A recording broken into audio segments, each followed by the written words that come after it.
بسم اللہ الرحمن الرحیم۔ آج صدقہ فطر کے حوالے سے آپ سے چند باتیں شیئر کریں گے۔ صدقہ فطر دینا یہ رسول کریم صلی اللہ علیہ وآلہ وسلم کا طریقہ ہے۔ شریعت مطہرہ میں اس کی حیثیت واجب کی ہے۔ اس صدقہ فطر کے حوالے سے جو چیزیں حدیث میں بیان ہوئی ہیں وہ کھجور، کشمش اور گندم ہے، اور یہ بات ذہن میں رہے کہ اگر آپ صدقہ فطر یورپ میں رہتے ہوئے دینا چاہیں تو آپ یہاں کی قیمت کے حساب سے ادا کریں گے۔ اگر کوئی پاکستان میں رہتا ہے تو پاکستان کے حساب سے اس کو صدقہ فطر ادا کرنا ہوگا۔ اسی طرح عرب کنٹریز میں رہنے والے مسلمان اپنے حساب سے، اپنے ملک کے حساب سے ایسٹیمیٹ لگا لیں۔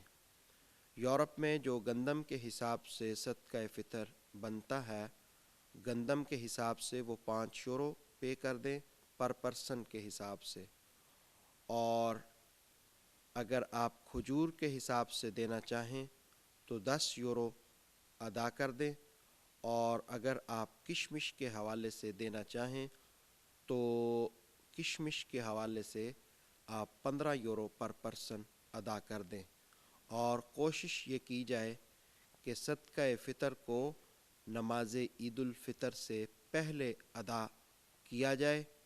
اس کی بہت سی حکمتوں میں سے ایک حکمت یہ بھی ہے کہ رمضان المبارک کے روزوں میں جو کمی کوتاہی رہ جاتی ہے، صدقہ فطر ادا کرنے سے اللہ رب العالمین اس کو پورا فرما دیتا ہے۔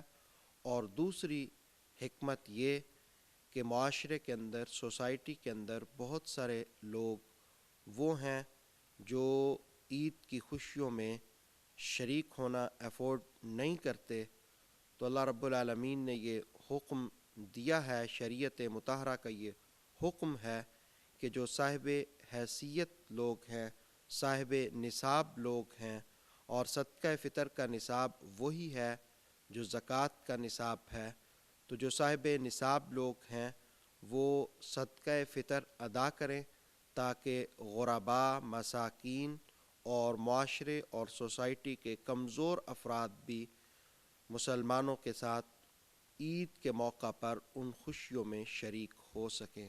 اللہ رب العالمین ہمیں صدقہ فطر دینے کی توفیق عطا فرمائے اور اس کی برکتیں بھی نصیب فرمائے۔